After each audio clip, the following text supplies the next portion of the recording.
RET, Rational Emotive Therapy, or REBT, add the behavioral component. That came later with Dr. Ellis. A lot of people didn't like him. He was so brash and so confrontive. I'm loved because I see a lot of people and I write a lot of books and articles, and they help literally millions of people, so some of them love me. But on the other hand, I have unconventional views, and I sometimes say shit and fuck and things like that. So many very conventional people hate me. He really didn't like Freud. He was trained as a psychoanalyst, and then he decided there's a better way at making people healthy. I practiced and was a psychoanalyst for a while, but then I discovered that it didn't work, and I have a gene for efficiency, while poor Sigmund Freud had a gene for inefficiency. So I went back to my hobby since the age of 16, philosophy, the philosophy of the ancients, largely of Epictetus and Marcus Aurelius, and in the East of Confucius and Lao Tse and Buddha, and amalgamated it with behavior therapy, which I had used on myself at the age of 19 to get myself over my phobia of public speaking and of approaching young females. Mm-hmm.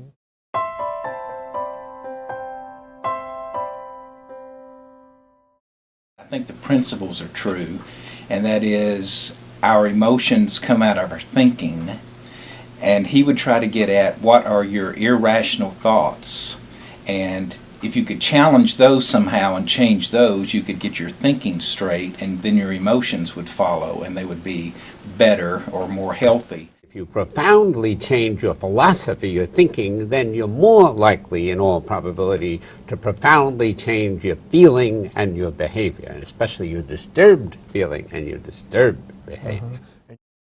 Oh, I should have done this and I should have done that.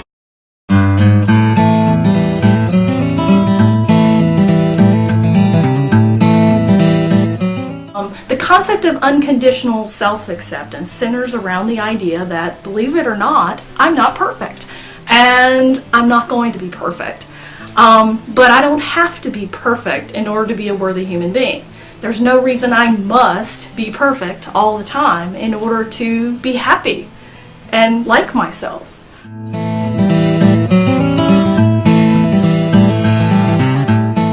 Unconditional other acceptance centers around the idea that other people aren't always going to be perfect either. They're going to treat me unfairly sometimes. They may not agree with me. They may not do things the way I want them to do it. But you know what? They're still worthy human beings. And there's no reason why they must be what I want them to be in order for me to be happy.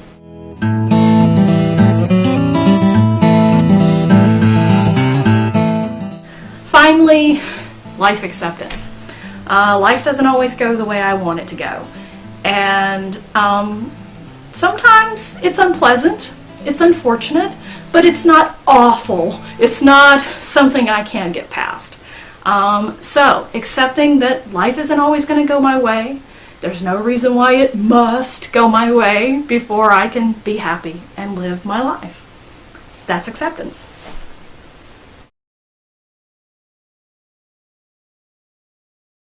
You've used the term, I think you must have coined it, masturbation. Right.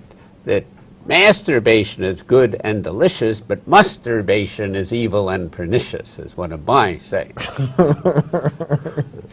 And masturbation is when we tell ourselves, I must do this, or things must be this way, even though they're not. Right. The three main musts are, I must do well, or I'm no good. You louse, must treat me well, or you're worthless and deserve to roast in hell.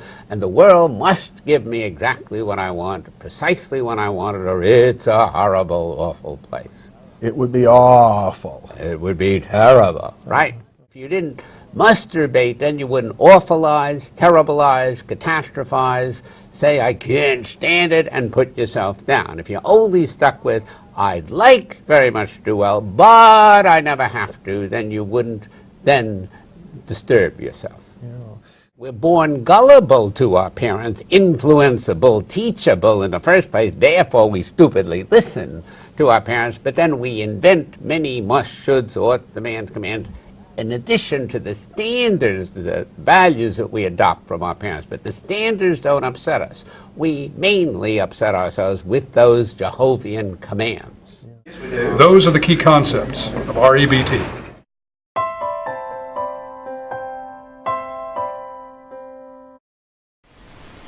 Rational emotive behavior therapists try to teach their clients acceptance. Acceptance of themselves, acceptance of other people, and acceptance of life in general.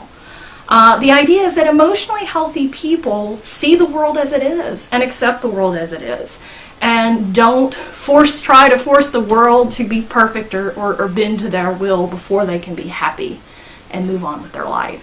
Sure must be nice being the good guy.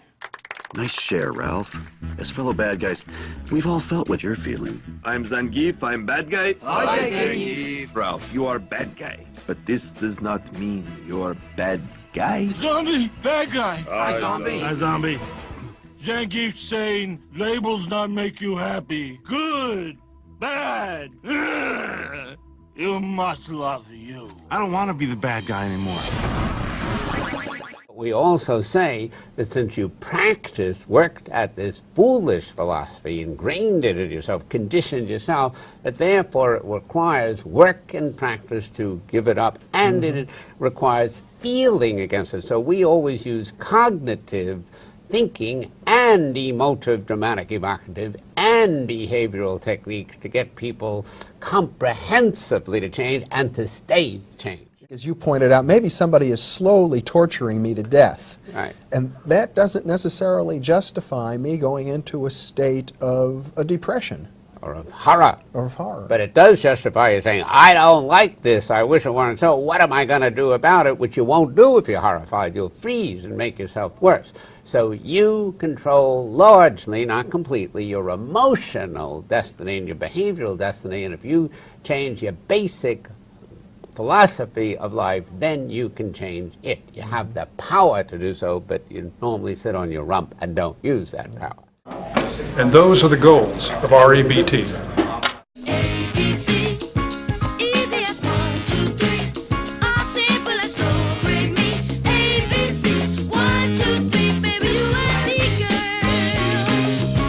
How can you make the ABCDEs fun and memorable? And that's a good question. Let me think about it for a minute.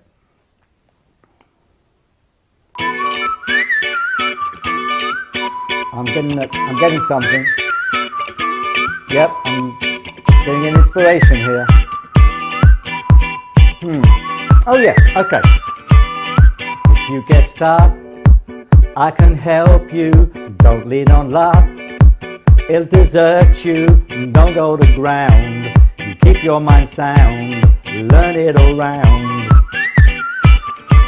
You wanted control. It's so easy. Get out of your hole. Think BC. Don't be a bug. Give up the shirk. Use the framework. And it goes like this. When the client mentions C now, identify a concrete A now and then move to B. You gotta move to B. You gotta move to B. If you learn this simple lesson, practice till you're the best one, then you'll move like Dryden. You've got the moves like Dryden. You've got the moves like. If it seems hard, you betcha. Keep up your guard. We'll let ya learn it real good, just like you should. I told you you would. And irrational thought, refute it, don't get caught. Dispute it, don't let it go. You need to know the change may be slow. And it goes like this. Go to a brand new section. Make the BC connection and then move to D. You gotta move to D. You gotta move to D. If you learn this simple lesson, practice till you're the best one, then you'll move like Dryden. You've got the moves like Dryden. You've got the moves move like driving. You wanna know how to make the change, how the client act, even though it's strange. And if I share my secret, I don't have to keep it. Everyone needs to see it. Practice learns, no once but twice. Push your clients, know it's not nice. And if I share my secret, you don't have to keep it. Everyone needs to see it. Hey, hey, hey, yeah! And it goes like this. If the change is gonna last, negotiate a homework task and then move to eat. You gotta move to eat. You gotta move to eat. If you learn this simple lesson, practice till you're the best one, then you'll move like driving. You've got the move like driving. You've got the move like driving. Well, I hope that answers your question. Thank you.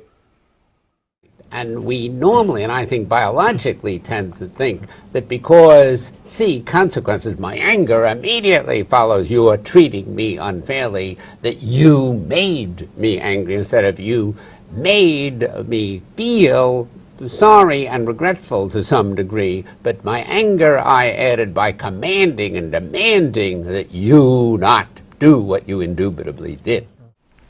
And that is the ABC theory. Hey, so I'm here with my buddy Dave, and we're gonna poke some holes in the REBT theory.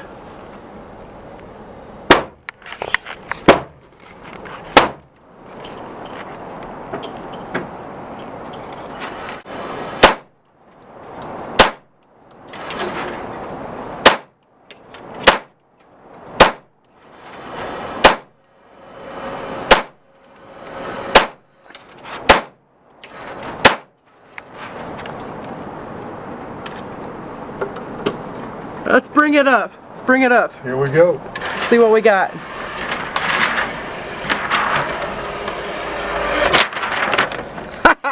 Look at that. Yes.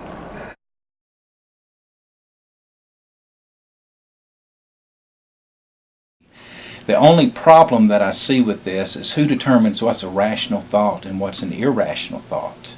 And most people agree what's rational and irrational, but I mean there might be some thoughts that you really do see as rational, and maybe they are, and other people don't see them that way. Sometimes it's kind of hard to tell how to make that judgment.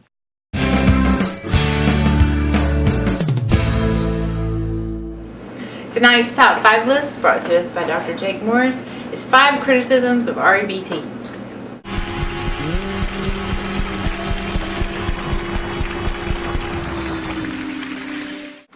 And number 5 on our countdown tonight is REBT is not sensitive to culture and diversity issues. Number 4, it doesn't allow for emotive expression. Number 3, it fails to address the internal experience of the client. Number 2, it ignores the role of the past. And the number 1 criticism of REBT is that students are tempted to say awful and terrible. So, change your thinking. And that's what Ellis would say would do the trick. So that wasn't so awful and terrible, was it? It's a new dawn, it's a new day. It's a new life for me, yeah. It's a new dawn, it's a new day. It's a new life for me. Woo, woo, woo, woo. And I'm feeling good.